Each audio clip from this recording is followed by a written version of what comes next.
Hello friends, welcome to ಗಾನುಪಾಕಶಾಲೆ.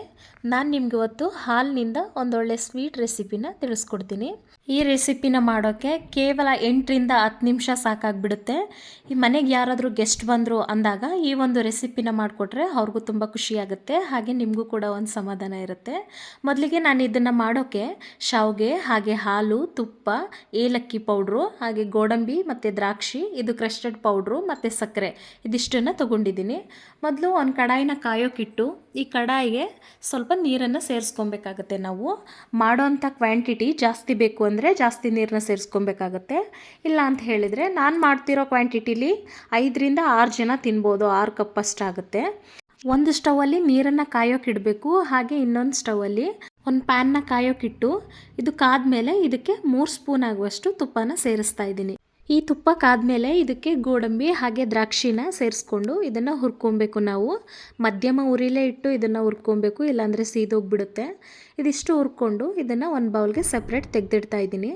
ಇದನ್ನು ತೆಗೆದಿಟ್ಟು ನಾವು already ಹಾಕಿರೋ ತುಪ್ಪಗೇನೆ ನಾನು ಶಾವಿಗೆನ ಸೇರಿಸಿ ಅದನ್ನು ಕೂಡ ಹುರ್ಕೋತೀನಿ. ಇದು ಚೆನ್ನಾಗಿ ಆಗಿದೆ ಅನ್ನೋ ಆಗ ಇದ್ರ ಘಮ ತುಂಬ ಚೆನ್ನಾಗಿ ಅನಿಸುತ್ತೆ. ಆ ಘಮ ಬರೋವರೆಗೂ ಹಳ್ಕೊಳ್ಳುತ್ತೆ, ಇದು ಹಳ್ಳದಾಗೆ ಫೀಲ್ ಆಗುತ್ತೆ. ಆ ರೀತಿ ಇದನ್ನು ಚೆನ್ನಾಗಿ ಹುರ್ಕೊಬೇಕು ಮಧ್ಯಮ ಉರಿಲಿ. 1 ನಿಮಿಷ ಹುರ್ಕೊಂಡ್ರೆ ಸಾಕಾಗುತ್ತೆ. ನಾನು ಆಲ್ರೆಡಿ ಹೇಳ್ದಾಗೆ ಒಂದು ಕಡೆ ಬಿಸಿನೀರನ್ನ ಕಾಯೋಕ್ಕಿಟ್ಟಿರಬೇಕು. ಈ ಶಾವಿಗೆ ಹುರಿದ ತಕ್ಷಣ ಈ ಬಿಸಿನೀರಿಗೆ ನಾವು ಸೇರಿಸ್ಕೊಬೇಕಾಗತ್ತೆ. ನಾವು ಬಿಸಿಲೇನೆ ಸೇರಿಸ್ಕೊಬೇಕು.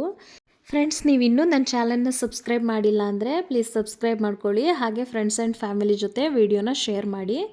ಬಿಸಿನೀರಿಗೆ ಸೇರಿಸಿ ಶಾವಿಗೆನ ಚೆನ್ನಾಗಿ ಮಿಕ್ಸ್ ಮಾಡಿಕೊಂಡು ಈ ರೀತಿ ಮುಚ್ಚಿ ಇದನ್ನು ಒಂದು 2 ನಿಮಿಷಗಳ ಕಾಲ ಬೇಯಿಸ್ಕೊಬೇಕು. 2 ನಿಮಿಷ ಆದಮೇಲೆ ಇದನ್ನು ಮತ್ತೊಂದು ಸಾರಿ ಮಿಕ್ಸ್ ಮಾಡಿ ಯಾವ ರೀತಿ ಬೆಂದಿರಬೇಕು ಅನ್ನೋದನ್ನು ನಾನು ನಿಮ್ಗೆ ಇವಾಗ ತೋರಿಸ್ತೀನಿ ನೋಡಿ.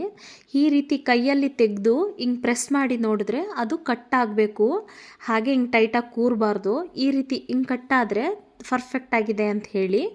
ಈ ರೀತಿಯಾಗಿ ಬೆಂದ ಮೇಲೆ ಇದಕ್ಕೆ ನಾವು ಹಾಲನ್ನು ಸೇರಿಸ್ಕೊಬೇಕಾಗತ್ತೆ. ಹಾಲು ಆಲ್ರೆಡಿ ಕಾಯಿಸಿ ಆರಿರೋ ಹಾಲಿದು. ಈ ಹಾಲನ್ನು ಸೇರಿಸ್ಕೊಬೇಕಾಗತ್ತೆ. ನಾನು ಹಾಲು 1 ಕಪ್ಪು ಹಾಗೆ ನೀರನ್ನು ಕೂಡ 1 ಕಪ್ ಹಾಕ್ಕೊಂಡಿದ್ದೀನಿ. ಹಾಲು ಮತ್ತು ನೀರು ಈಕ್ವಲ್ ಕ್ವಾಲಿಟಿಲಿ ಹಾಕಿದ್ದೀನಿ. ಸಕ್ಕರೆ ಮತ್ತು ಶಾವಿಗೆನ ಒಂದೇ ಥರ ಕಪ್ಪಲ್ಲಿ ಸೇರಿಸಿದ್ದೀನಿ ನೋಡಿ. ಈ ರೀತಿ ಹಾಲನ್ನ ಸೇರಿಸ್ಬಿಟ್ಟು ಹೀಗೆ ಕುದಿ ಬರೋಕ್ಕೆ ಬಿಡಬೇಕು ನಾವು. ಇದು ಕುದಿ ಬಂದು ಬೆಂದಿದೆ, ಇನ್ನು ಗಟ್ಟಿ ಆಗ್ತಾ ಹೋಗುತ್ತೆ ಇನ್ನು ಸಕ್ಕರೆ ಸೇರಿಸಿದ್ರೆ.